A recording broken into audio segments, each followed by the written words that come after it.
So hello all and welcome back to my channel RJPV rumours. तो जैसा कि आपको पता है कि हम लोग जो है वन शॉट सीरीज़ कर रहे हैं फॉर BEEE BT104 RJPV। ठीक है, तो ऐसे जैसे कि आपने देखा होगा सारे सब्जेक्ट्स की हमने वन शॉट सीरीज़ करी है, वैसे ही हम BEEE के साथ भी कंटिन्यू कर रहे हैं क्योंकि बाकी सारे सब्जेक्ट्स में हमें काफ़ी अच्छा रिस्पॉन्स मिला था and we are expecting same from BEEE।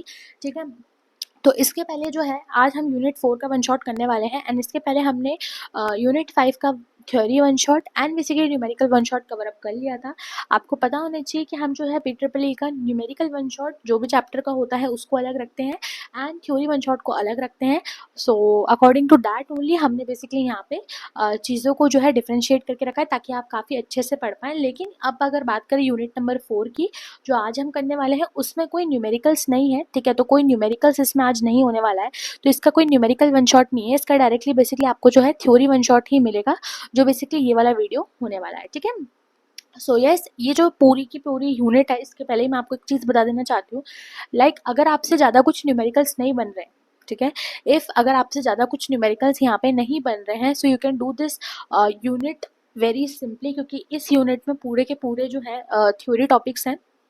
ठीक है, कुछ सारी की सारी मशीन्स हैं और कुछ 2-3 चीज़ें एक्स्ट्रा हैं, तो जो है उनकी वर्किंग कंस्ट्रक्शन एंड ये सब चीज़ें हैं। तो अगर आपसे बाकी सारी यूनिट्स नहीं हो पा रही हैं and you are feeling tough कि मैं न्यूमेरिकल में कॉन्फिडेंट नहीं हूँ, तो प्लीज़ ये वाली यूनिट को मिस मत करिएगा क्योंकि ये जो यूनिट है पूरी थ्योरेटिकल है, तो इसमें आप काफ़ी अच्छे मार्क्स स्कोर कर सकते हैं। ठीक है, सो सबसे पहले मूविंग टू कंटेंट लिस्ट। तो कंटेंट लिस्ट की बात करूँ तो देखो यहाँ पे बेसिकली सबसे पहले हम पढ़ने वाले हैं डीसी मशीन, यहाँ पे फिर induction machine, then synchronous machine, then basically 3 phase induction motor, then basically कुछ 2-3 तरीके के कंसेप्ट्स आएंगे यहाँ पीछे, फिर अगेन वही मशीन्स एंड जनरेटर और कुछ इंपॉर्टेंट फॉर्मूलाज जो कि बेसिकली यहाँ पे पूरी मशीन्स एंड चीज़ों में यूज़ करे गए हैं उनको मैंने लिख दिया है ताकि जो है आपका जो आंसर है थोड़ा मैथमेटिकल पॉइंट ऑफ व्यू से भी सही लगे, क्योंकि आजकल जो चीज़ें हो रही हैं, ठीक है, जो भी आंसर्स आप लिखना चाहते हो अगर जैसे BME की बात करती है अभी मैं, तो इसमें जो है बहुत सारे छोटे छोटे फॉर्मूलाज रहते हैं। ठीक है, अगर आप वो नहीं लिखते हो ना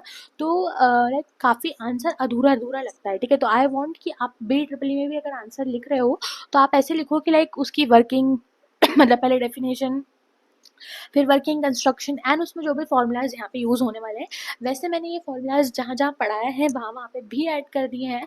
एंड एट द एंड अगर आप बेसिकली आपको दिक्कत ना हो इसलिए मैंने इंपॉर्टेंट फॉर्मूलाज की लिस्ट भी डाल दी है। ठीक है, चलिए now moving to the first topic, ठीक है, ऑफ दिस यूनिट। ठीक है, तो सबसे पहला टॉपिक इसका बहुत ही इंपॉर्टेंट होने वाला है, डीसी मशीन। ठीक है, तो डीसी मशीन क्या होती है सबसे पहले इसकी डेफिनेशन समझते हैं।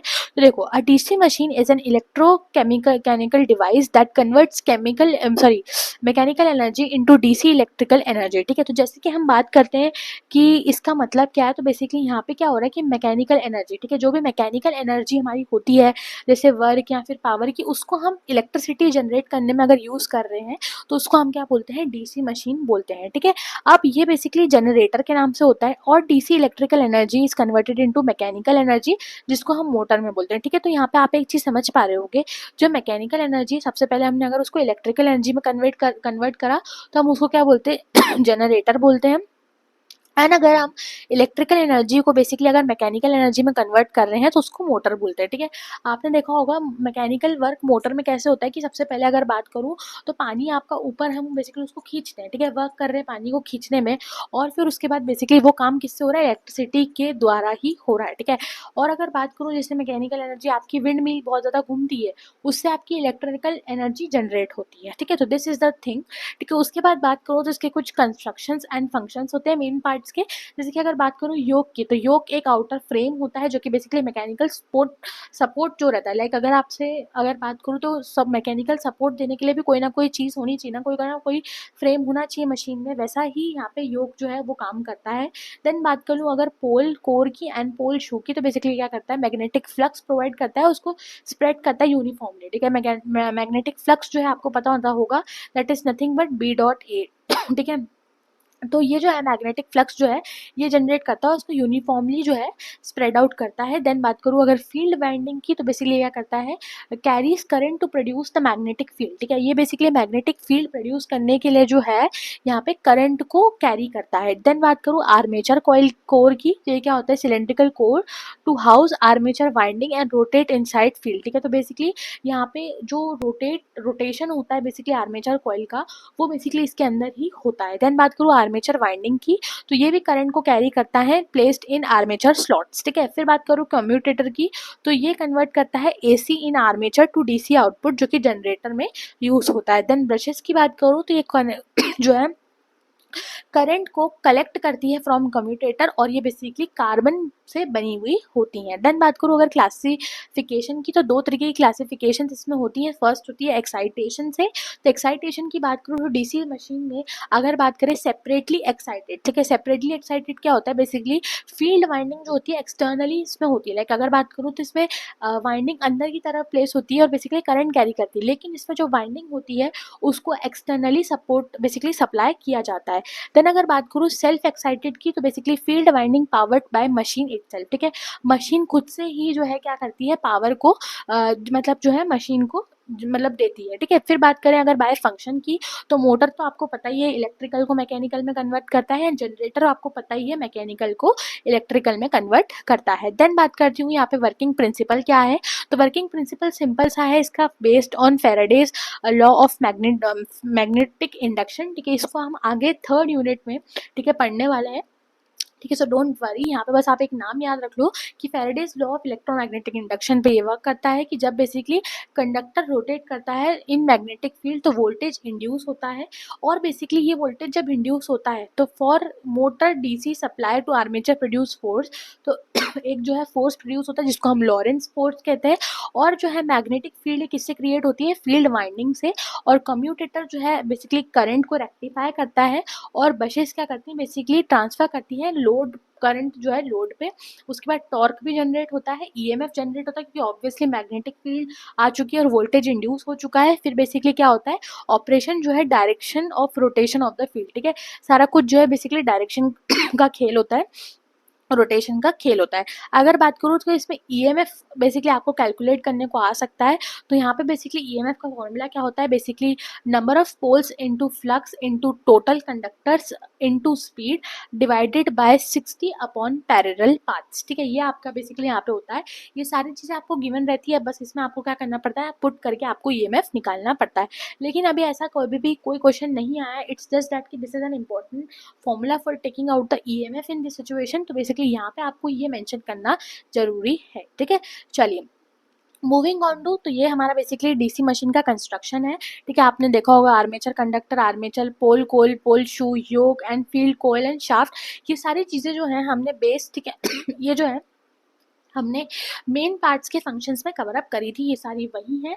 तो ये बेसिकली इसका कंस्ट्रक्शन होने वाला है। लाइक अगर आपको कोई भी इसमें बेसिकली आंसर आता है तो आप जो है डीसी मशीन का ये कंस्ट्रक्शन ज़रूर से ज़रूर कर आइए, ठीक है। Now moving to induction machine, ठीक है। तो ये दूसरी टाइप की मशीन है, ठीक है। अब देखो इसमें थोड़ा सा ना अलग तरीके की आपकी यहाँ पे कंस्ट्रक्शन और फंक्शंस होने वाले हैं, ठीक है। सो देखो सबसे पहले इसकी डेफिनेशन की बात करती हूँ, तो ये एक एसी मशीन है जिसमें बेसिकली क्या होता है, करंट इंड्यूस होता है रोटर में, ठीक है। करंट इंड्यूस होता है रोटर में विदाउट एनी इलेक्ट्रिकल कनेक्शन, तो इसमें इलेक्ट्रिकल कनेक्शन जो होता है बिल्कुल भी नहीं होता है, और बेसिकली उसके मतलब विदाउट इलेक्ट्रिकल कनेक्शन आपका करंट जो है रोटर में इंड्यूस होता है, ठीक है। अब इसके कंस्ट्रक्शंस और फंक्शंस देखते हैं, तो सबसे पहले स्टेटर रहता है, तो एक स्टेशनरी पार्ट रहता है जिसमें बेसिकली वाइंडिंग्स को सप्लाई किया जाता है विथ 3 फेस एसी, ठीक है, विथ 3 फेस एसी। फिर रोटर क्या होता है, बेसिकली रोटेटिंग पार्ट होता है जो कि बेसिकली स्क्विरल केज टाइप का होता है और वाउंड टाइप का होता है। देन फ्रेम जो कि सारे मशीन पार्ट्स को होल्ड करता है, मैकेनिकल स्ट्रेंथ प्रोवाइड करवाता है। देन एयर गैप, जो बेसिकली एयर गैप रहता है बिटवीन स्टेटर एंड रोटर, ताकि मैग्नेटिक कपलिंग हो सके, लाइक बेसिकली वो एक दूसरे से इंटरेक्ट कर सके, ठीक है। फिर क्लासिफिकेशन की अगर बात करूँ तो सिंगल फेस एंड 3 फेस दो तरीके की होती है। सिंगल फेस आपने होम्स में और स्मॉल इक्विपमेंट्स में यूज़ करती हुई सुनी होगी, एंड 3 फेस बेसिकली जहाँ पे बहुत ज़्यादा काम रहता है like industries and high power, वहाँ पे बेसिकली इसका यूज़ होता है। अब बेसिकली वर्किंग प्रिंसिपल की बात करें तो क्या होता है, see 3 phase supply to stator creates rotating magnetic field, तो 3 फेस जो है बेसिकली क्या करता है, स्टेटर को एक रोटेटिंग मैग्नेटिक फील्ड प्रोवाइड करता है, और रोटर जो है उसी रोटेटिंग फील्ड को कट करता है और ईएमएफ इंड्यूस करता है फैराडेज लॉज के हिसाब से। और इंड्यूस ईएमएफ जो है बेसिकली रोटर करंट प्रोड्यूस करता है और ये रोटर करंट बेसिकली यहाँ पे सर्कुलेट होने वाला होता है, ठीक है। Rotor current creates magnetic field, ठीक है। देखो रोटर जो है मैग्नेटिक फील्ड प्रोड्यूस करता है क्योंकि ईएमएफ इंड्यूस होता है और उसी ईएमएफ को स्टेटर ऐसा करता है और फिर रोटर कट करके उसको ईएमएफ इंड्यूस करता है। फिर interaction between stator and rotor produces torque, ठीक है। ये दोनों अपने आप में बेसिकली इंटरेक्शन करके टॉर्क प्रोड्यूस करते हैं। Rotor tries to catch rotating field but never reaches the synchronous speed, ठीक है। तो रोटर हमेशा बेसिकली रोटेटिंग फील्ड को कैच करना चाहता है जो कि बेसिकली स्टेटर करता होता है। जो स्टेटर का काम है रोटेटिंग मैग्नेटिक फील्ड, लेकिन ये कभी सिंक्रोनस स्पीड को उतना मैच नहीं कर पाता है। और ये जो डिफरेंस ऑफ स्पीड होता है, ठीक है, ये इन्हीं दोनों के बीच का डिफरेंस ऑफ स्पीड अगर ये हम बात करें तो ये क्या बोलते हैं हम इसको स्लिप, ठीक है। तो इसी में हम बेसिकली स्लिप का कॉन्सेप्ट भी पढ़ने वाले हैं, ठीक है। तो इसमें बेसिकली अगर बात करें ईएमएफ की तो ये बेसिकली रोटर स्पीड, जो रोटर का ईएमएफ रहता है वो डायरेक्टली प्रोपोर्शनल रहता है एस के। और टॉर्क बेसिकली अगर बात करें speed, S is basically speed, ठीक है। टॉर्क जो है यहाँ पे बेसिकली आई आर जो करंट है कॉस थीटा एंड फाई जो कि मैग्नेटिक फ्लक्स है उसके बेसिकली डायरेक्टली प्रोपोर्शनल यहाँ पे रहता है। और इस तरीके की यहाँ पे फोटो आपको दिख जाएगी इंडक्शन मशीन की, जिसमें बाहर एक तरीके का स्टेटर रहता है एंड बेसिकली यहाँ पे कुछ एयर गैप रहता है और यहाँ पे ये रोटर घूमता हुआ नजर आपको आ जाएगा, ठीक है। चलिए, तो ये मैग्नेटिक फील्ड प्रोड्यूस करता है और रोटेट होता जाता है। ये रोटर बेसिकली कट करके ईएमएफ इंड्यूस करता है और करंट प्रोड्यूस करता है। बस इतना सा ही इसका कॉन्सेप्ट आपका होने वाला है, ठीक है। चलिए, next moving to the next machine which is basically synchronous machine, ठीक है। सिंक्रोनस मशीन के बारे में बात करते हैं। सो अगेन ये भी एक एसी मशीन है जो कि बेसिकली कांस्टेंट स्पीड यानी कि synchronous speed irrespective of the load, ठीक है। तो ये बेसिकली एक सिंक्रोनस स्पीड पे वर्क करती है जिसमें कोई लोड का काम नहीं होता, लाइक कोई फोर्स का काम नहीं होता है, ठीक है। फिर इसमें स्टेटर क्या होता है बेसिकली 3 फेज वाइंडिंग जो कि basically rotating magnetic field produce करती है। रोटर जैसे कि फील्ड वाइंडिंग होती है डीसी एक्साइटेड होती है और सिंक्रोनसली रोटेट करती रहती है। स्लिप रिंग्स जो कि बेसिकली रोटर के लिए होती है ताकि डीसी करंट को कैरी कर सके। Frame and shaft basically mechanical structure, और स्ट्रक्चर बेसिकली आउटपुट प्रोवाइड करने के लिए, स्ट्रक्चर प्रोवाइड करने के लिए होता है। देन इसका क्लासिफिकेशन अगेन वेरी इजी होता है। जनरेटर जो कि मैकेनिकल से इलेक्ट्रिकल और मोटर बेसिकली इलेक्ट्रिकल से मैकेनिकल में कन्वर्ट करने के लिए होता है। अब वही सेम चीज़ कि रोटर फील्ड जो है डीसी से एक्साइटेड विद डीसी होती है। 3 फेज सप्लाई स्टोटर जो है रोटेटिंग फील्ड जनरेट करता है और rotator looks to the stator field and rotate synchronous speed, rotator synchronous speed generate करता है लेकिन वहां तक कभी भी रीच नहीं कर पाता, ये आपको पता होना चाहिए, ठीक है। वहां तक कभी रीच नहीं कर पाता। No relative motion between field and rotor, torque produce होता है इन अलाइनमेंट में और बेसिकली वर्क जो है काफी ज्यादा सिंक्रोनाइज फॉर्म में रहता है। और इसमें जैसे कि हमने पहले ही पढ़ लिया था कि स्पीड जो रहती है कांस्टेंट जो कि सिंक्रोनस स्पीड होती है, तो स्पीड कांस्टेंट रहती है और ये पावर प्लांट और ट्रांसमिशन में यूज होती है, ठीक है। नाउ मूविंग टू बेसिकली यहाँ पे इसके सिंक्रोनस स्पीड, तो बेसिकली सिंक्रोनस स्पीड रहती है आरपीएम्स में। इसको हम मेजर कैसे करते हैं बेसिकली फ्रीक्वेंसी और पोल्स का यूज करके। सो 120 इंटू फ्रीक्वेंसी अपॉन पोल्स, इसका बेसिकली हम सिंक्रोनस स्पीड जो है मेजर अप कर सकते हैं। एंड यहाँ पे बेसिकली इसका डायग्राम होने वाला है जिसमें basically permanent magnet rotator, windings और स्टेटर जो कि हम जिसके एग्जाम्पल्स हम ऑलरेडी पढ़ चुके हैं उसका बेसिकली ये डायग्राम में आपको बनाना है एंड बेसिकली उन सब पार्ट्स के बारे में लिखना है, ठीक है। चलिए, moving to the next part, next basically machine which is basically 3 phase induction motor, ठीक है। अगेन देखो इन सब का कॉन्सेप्ट बिल्कुल सेम ही है, अगर आप देख रहे होगे रोटर, स्टेटर और इन बियरिंग्स और बेसिकली सारा कुछ सेम ही है, ठीक है।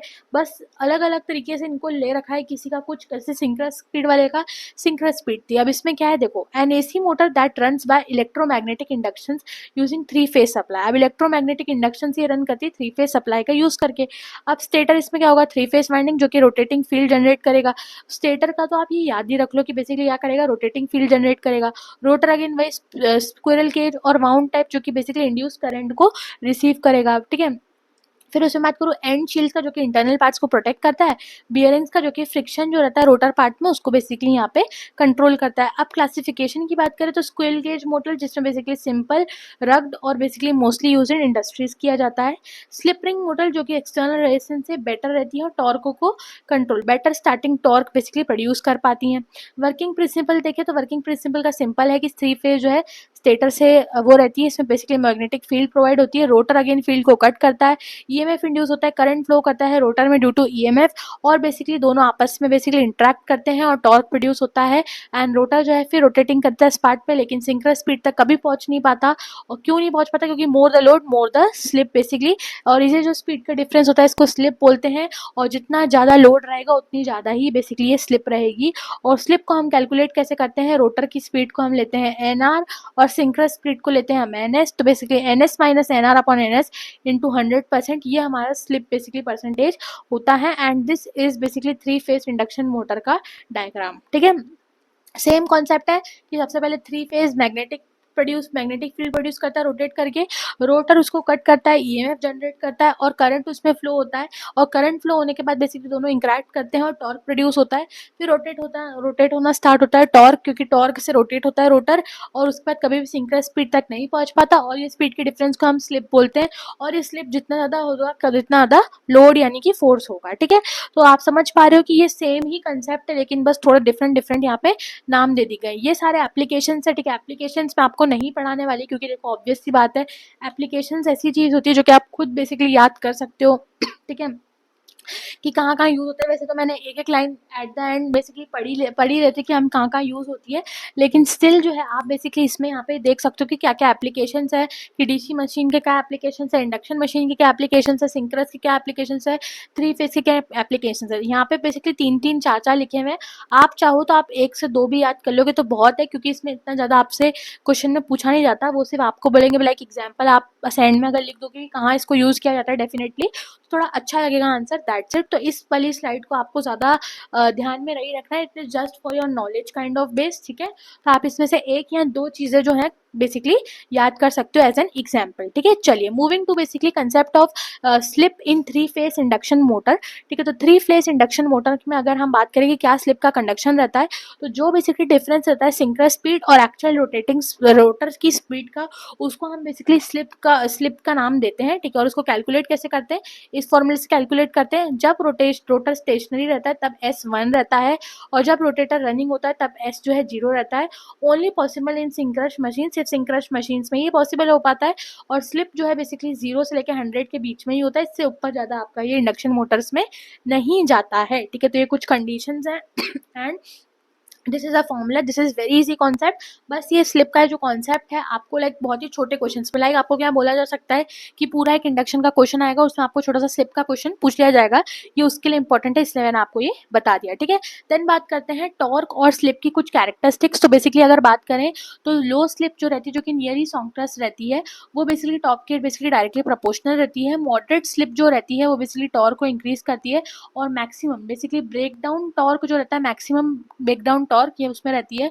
और हाई स्लिप जो रहती है वो स्टार्टिंग जब रहती है तब बेसिकली इनवर्सली प्रोपोर्शनल रहती है टॉर्क के। ठीक है, तो ये टॉर्क के साथ जो है कंडीशंस आपको याद कर लेनी, क्योंकि इसका एक ग्राफ बनता है जिसपे आपको शॉर्ट नोट लिखने को आ सकता है। तो ये सारे पॉइंट्स और ये सारी पॉइंट्स आपको पता होनी चाहिए। ठीक है, फिर अगर बात करूँ तो जो बेसिकली कर्व जो है राइज करता है सबसे पहले, फिर एक पीक पे पहुंचता है और बेसिकली फिर फॉल करता है। क्योंकि आप ये देखो यहाँ पे क्या हो रहा है कि यहाँ पे डायरेक्टली प्रोपोर्शनल यानी कि बेसिकली सबसे पहले स्ट्रेट लाइन, फिर उसके बाद मैक्सिमम ब्रेकडाउन टॉर्क तक पहुंचा तो यहाँ पे मैक्सिमम पहुंचा, फिर उसके बाद इनवर्सली प्रोपोर्शनल यानी कि बेसिकली वापस गिर जाता है। ठीक है, फिर starting torque is very high in slipping motors. ठीक है, स्लिपिंग मोटर्स में काफी ज्यादा हाई रहता है। स्क्विरल केज मोटर्स यहाँ पे मॉडरेट ही स्टार्टिंग टॉर्क यहाँ पे रखती हैं। ठीक है, चलिए मूविंग टू द कर्व। तो देखो यहाँ पे आप देख सकते हो, यहाँ पे बेसिकली काफी ज्यादा अच्छे से यहाँ पे बढ़ रहा है, फिर यहाँ पे मैक्सिमम तक गया और फिर यहाँ पे गिर गया। ठीक है, तो इससे आप यहाँ पे basically torque and slip curve को याद रख सकते हो, जो कि बेसिकली आपके बहुत ही इंपॉर्टेंट यहाँ पे माना जाता है। ठीक है, चलिए moving to basically types of losses in electrical machines. ठीक है, तो इलेक्ट्रिकल मशीन्स में अगर मैं बात करूँ किस किस तरीके के लॉसेस होते हैं, तो देखो सबसे पहले बात करूँ कॉपर लॉस की, जो कि बेसिकली रहता है I2R लॉस। ठीक है, इसका बेसिकली फॉर्मूला ये रहता है। तो इसमें देखते हैं क्यों होता है। देखो occurs due to the resistance in armature और वाइंडिंग। ठीक है, तो कुछ रेजिस्टेंस होता है बेसिकली आर्मेचर और वाइंडिंग में, उसके कारण ये होता है। दोनों ही स्टेटर और रोटर वाइंडिंग्स में ये बेसिकली रहता है। उसके बाद ये लोड करंट को इंक्रीज करता है, क्योंकि इसका लॉस क्या रहता है I2R। ठीक है, आई करंट रहता है, आर रेजिस्टेंस रहता है। मेजर लॉस इसका फुल लोड ऑपरेशन के दौरान रहता है। ये हीटिंग बेसिकली वाइंडिंग कंपोनेंट्स में जो है काफी ज्यादा हीटिंग ले आता है, और बेसिकली रिड्यूस होता है by using low resistance of copper windings. मतलब काफी कम रेजिस्टेंस की कॉपर वाइंडिंग्स अगर आप यूज करो तो ये रिड्यूस हो सकते हैं। ठीक है, चलिए next is basically iron and core loss. तो ये काफी कॉन्स्टेंट लॉस रहता है। तो this occurs in core due to basically alternating magnetic field. तो ऑल्टरनेटिंग मैग्नेटिक फील्ड के कारण कोर में ये जो है कॉज प्रोड्यूस होता है, ठीक है। ये इंक्लूड करता है हिस्टैरिस, क्योंकि ऑब्वियसली मैग्नेटिक फील्ड वाला लॉस है तो हिस्टैरिस तो लॉस होगा ही, एंड एडी करंट लॉस इसमें होता है। हिस्टैरिस लॉस क्या होता है, बेसिकली मैग्नेटिक मटेरियल मैग्नेटाइजेशन की वजह से ये लॉस होता है। And eddy current is basically जब हम करंट को सर्कुलेट कर रहे होते हैं कोर में तब ये होता है। तो आयरन लॉस जो रहता है hysteresis plus eddy current loss ये होता है depending on the frequency and max flux density, ठीक है, कि लाइक कितनी फ्रीक्वेंसी से ये चीज़ें हो रही हैं और कितनी इसकी डेंसिटी है उससे बेसिकली डिपेंड करता है। रिड्यूस्ड कैसे होता है, जब आप लेमिनेटेड कोर्स अच्छी लगाइए, ठीक है, लाइक काफ़ी अच्छे मटेरियल की जिसमें ऐसा आप चीज़ें ना हो, एंड सिलिकॉन स्टील, ठीक है। तो laminated course and silicon steel से ये रिड्यूस हो सकता है, ठीक है। चलिए, दो तरीके के और छोटे छोटे लॉस हैं, जैसे कि मैकेनिकल लॉस की बात करूँ तो ये बेसिकली फ्रिक्शन वगैरह की वजह से होता है, जब रोटेशन वगैरह होता है विदाउट एनी लोड, तो काफ़ी ज़्यादा तेज रोटेशन होता है तो उसकी वजह से वेयर एंड टेयर कॉज हो जाता है। ये किससे रिड्यूस हो सकता है, लुब्रिकेशन और स्मूथ सरफेस डिज़ाइन की वजह से। और जब basically independent of load, like काफ़ी ज़्यादा लोड ना हो तब भी ये बेसिकली कम हो सकता है। और ये basically adds to no load losses, ठीक है। ये नो लोड लॉसेस मतलब जब अगर बात करें कोई लोड नहीं होता है तब इस तरीके का मैकेनिकल लॉस होता है, क्योंकि अगर मशीन विदाउट एनी लोड घूमती रहेगी, ठीक है, तो आपको पता है कि काफ़ी ज़्यादा उसका लॉस हो सकता है, ठीक है। देन स्ट्रे लॉस, तो stray loss is kind of leakage and all, ठीक है, तो occurs due to leakage, flux and harmonics, difficult to measure accurately, like इसको आप एक्यूरेटली कभी मेजर नहीं कर सकते हो।